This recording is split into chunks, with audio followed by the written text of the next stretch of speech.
சிவகங்கை மாவட்டம் திருப்புவனம் இளைஞர் அஜித்குமார் உயிரிழந்தது தொடர்பாக மாவட்ட காவல் கண்காணிப்பாளர் பணியிடை மாற்றம் மற்றும் துணை கண்காணிப்பாளர் பணியிடை நீக்கம் செய்யப்பட்டிருந்தாலும் சம்பந்தப்பட்ட காவல் நிலைய ஆய்வாளர் மற்றும் அந்த காவல்துறையினர் மீது எந்தவித நடவடிக்கையும் எடுக்காதது ஏன் என பொதுமக்கள் கேள்வி எழுப்பியுள்ளனர். இது தொடர்பாக செய்தியாளர் முருகன் தரும் கூடுதல் தகவல்களை தற்போது காணலாம்.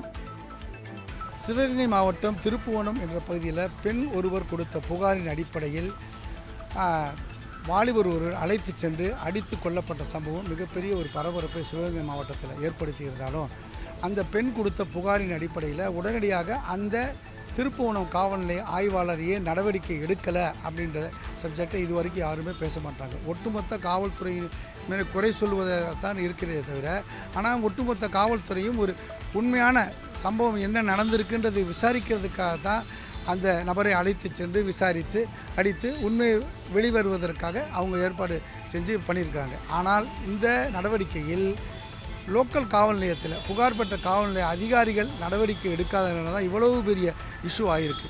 ஆனால் அந்த லோக்கல் காவல் நிலைய ஆய்வாளரை மாற்றவும் இல்லை, அவரை சஸ்பெண்ட் செய்யவும் இல்லை, அந்த காவல் நிலையத்தில் எந்தவித என்கொயரியும் பண்ணவும் இல்லை.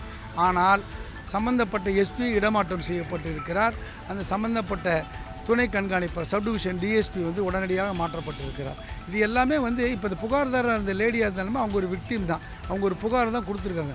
புகாரை பெற்றவுடன் அவங்க ஏன் நடவடிக்கை எடுக்காமல் விட்டாங்க அப்படின்ற ஆங்கிளில் யாருமே பார்க்க மாட்டாங்க. போலீஸை குறை சொல்கிறது, போலீஸ் கூட்டிகிட்டு போயிட்டு அடிச்சிட்டாங்க, அதனால தான் அந்த பையன் இறந்து போயிட்டார் அப்படின்ற ஒரு குற்றச்சாட்டை தான் தொடர்ந்து வைக்கிறாங்களே தவிர்த்து முறையான விசாரணை முறையான நடவடிக்கை அன்றே எடுத்திருந்தால் இவ்வளவு தூரத்திற்கு இந்த வழக்கு பெரிதாகி இருக்க வாய்ப்பு இல்லை என்பது பலருடைய எண்ணமாக உள்ளது.